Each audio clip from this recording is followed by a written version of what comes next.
Welcome to State of the Offense, your unbiased coverage of your favorite team's offense, the Atlanta Falcons. At this point of the offseason, many team situations are unknown and unproven throughout the NFL, but overall I believe that Falcon fans should be cautiously optimistic with the offense going into the 2023 season. Last year, the Falcons finished 24th in total yards in the NFL, 31st in passing, 3rd in rushing, and 16th in scoring, which earned them a 7-10 record. The Falcons return Desmond Ridder, Tyler Algier, Drake London, Kyle Pitts as the top fantasy football options at each position from last year.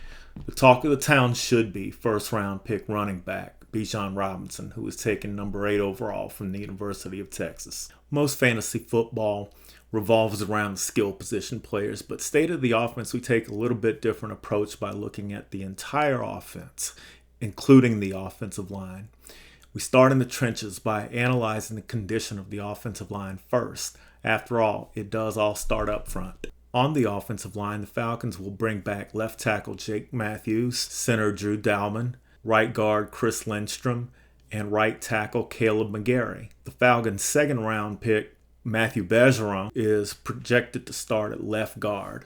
Longtime left tackle Jake Matthews returns to the Falcons for his 10th season. He played 99.6% of the snaps and he graded out at an 83, which was the 13th best left tackle rating in the league. Matthews is 31 and he has 2 big salary seasons ahead of him, so he should be in Atlanta for at least that long.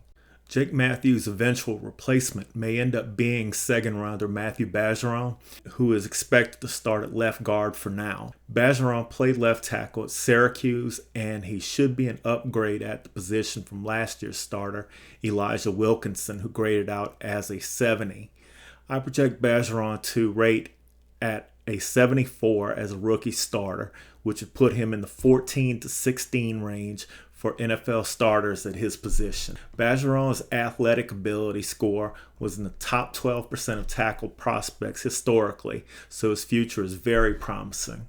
Drew Dalman is the returning center. He played 100% of the snaps last year, and he graded out as a 70. If he has another bad season, the Falcons have a relatively small financial investment in Dalman, and they may find a need to upgrade at the position at any time. Chris Lindstrom was the Falcons' highest graded starter at the right guard position with a 90 grade. He was the second highest rated right guard in the NFL last season, which is an all-pro level. The Falcons have Lindstrom secured for at least the next 2 years. Caleb McGarry is the returning right tackle, and he also played 100% of the snaps, and he graded out at a 74, which was around the league average as the 17th rated right tackle. His contract should keep him with the Falcons through at least 2024. The Atlanta Falcons offensive line is probably as stable a unit as there is in the NFL. The recent draft capital and the financial investment into the offensive line, there are 3 first-round draft picks that are on the starting offensive line, plus a number 38 overall. So the Falcons led the NFL in rushing attempts last season, and they just added a running back and an offensive lineman, 2 top-level prospects with their top 2 draft picks. It is no secret what the Falcons want to do offensively. The quarterback position is Atlanta's weakest link on offense. Marcus Mariota was benched last season, and then he was sent packing. Atlanta threw the ball the second lowest rate in the NFL. As a rookie, Desmond Ridder had fewer yards per attempt and a slightly lower quarterback rating than Marcus Mariota. The Falcons used the 74th pick in the 2022 draft on Ridder, so he will get a chance. But I don't expect him to stay atop the depth chart for the entire season. I believe that Taylor Heinicke will beat Desmond Ridder out in training camp. And if the Falcons are winning with smart, mistake-free football, Heinicke is my choice to stick. He graded out at a 70 last year, so experience and a $7 million investment is on Heinicke's side, while the draft investment, youth, and athleticism are with Ridder. I would not draft either Ridder or Heinicke in a redraft league for fantasy football this year. In Dynasty, they are quarterback 4 types with a very limited upside. With Bijan Robinson. The Falcons drafted a running back in the draft's number 8 position. The last time someone went number 8 was Christian McCaffrey with Carolina in 2017. Bijan Robinson is possibly the best running back to enter the NFL in the last 4 years. Rookie running backs can produce early, so Bijan is fully capable of scoring to a similar level as to what Saquon Barkley did in his 2019 season as a rookie. Arthur Smith is a run-the-ball guy who coached in Tennessee with Derrick Henry as the focal point of his offense before he landed with Atlanta. Besides the heaviest run play calling rate in the league, Atlanta ran more multiple tight end sets than they ran 3 wide receiver sets, which is a rarity in the modern day NFL. Tyler Algier and Cordero Patterson will both be back next season.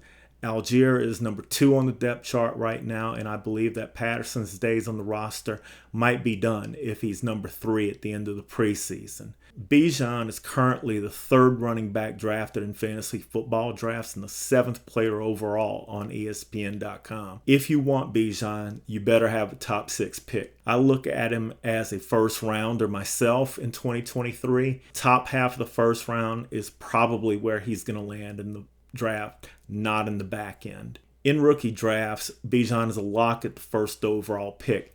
In a 1 quarterback, absolutely, 1st overall pick. In Superflex, many people will stick with him in Superflex leagues and 2 quarterback leagues. And if you're not a Bijan believer or you're not a running back drafter and you own the rights to the Bijan Robinson draft pick, draft him and trade him for a king's ransom on the trade market.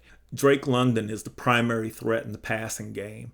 His target rate is elite, and lineups graded him at an 80 as a rookie. The biggest eyesore for Drake is the lack of opportunities in the Falcons' offense. Drake London will be a better player than fantasy option because of the passing game's limited ceiling. Drake London is a 2nd-round talent in fantasy, but he's in a 20th round situation. He's getting drafted as the 30th wide receiver on ESPN at the 85th draft position, which in a 12-team league would project to the top of the 8th round. If London is available in the 8th round, he has enough upside to take a chance.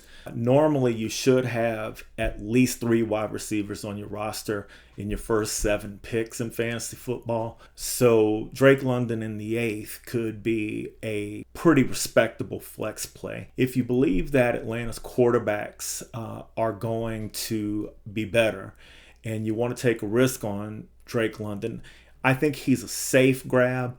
But I would probably prefer to draft a wide receiver in a better situation with a better quarterback. The other guys in the receiving room in Atlanta really don't excite much in regards to the fantasy football world. Mac Hollins is the number 2 receiver on the depth chart, and Scotty Miller is the 3rd receiver on the depth chart right now. And both of those guys are career backups for the most part, or borderline starters. They're okay players, but I don't know if Atlanta passes the ball enough for either of them to be fantasy relevant and score points. The 2nd most targeted option in the offense should be tight end Kyle Pitts, who was a major disappointment last season. While he was a rookie in 2021, he had 1,000 yards receiving, which was exceptional, but unfortunately that was with Matt Ryan. With Marcus Mariota and Desmond Ridder, he was 11th in target rate amongst tight ends, which just made him a regular guy. The Falcons used the 4th pick in the 2021 NFL draft on this guy. He has a once-in-a-generation type prospect profile for a tight end. The Falcons absolutely wasted this guy's talent last year, and Drake London clearly emerged as the offense's top option in the passing game. With the addition of Bijan Robinson, I do not expect Kyle Pitts to have another 1,000-yard receiving year with the Falcons while Smith is their head coach. I know that Kyle Pitts is an elite talent, but I don't believe in the situation at all. Maybe Bijan will attract enough attention in the red zone for more touchdown opportunities, but I think that Drake London will see the ball more than Pitts in the red zone as well. On ESPN, Pitts shows to be the tight end 7 drafted, and the 72nd pick overall, which would have him at the tail in the 6th round in a 12-team league. Probably look to get one of the top 6 tight ends ahead of him instead. Arthur Smith has gone 7-10 twice with the Falcons. While Tom Brady has retired down in Tampa, the Panthers and the Saints have upgraded their quarterbacks, while the Falcons are depending on Taylor Heineke and Desmond Ridder. If the Saints or Panthers improve dramatically with Derek Carr or Bryce Young this season, the Falcons will probably reboot and try to get a quarterback in 2024. A third losing season in a row would probably mean that the Smith era will end.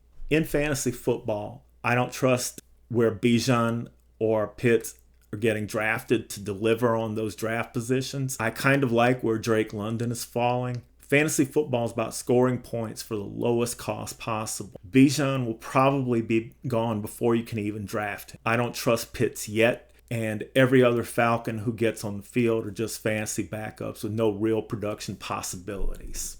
If you like today's coverage of the Atlanta Falcons offense, please hit the like button and the subscribe button to support the channel.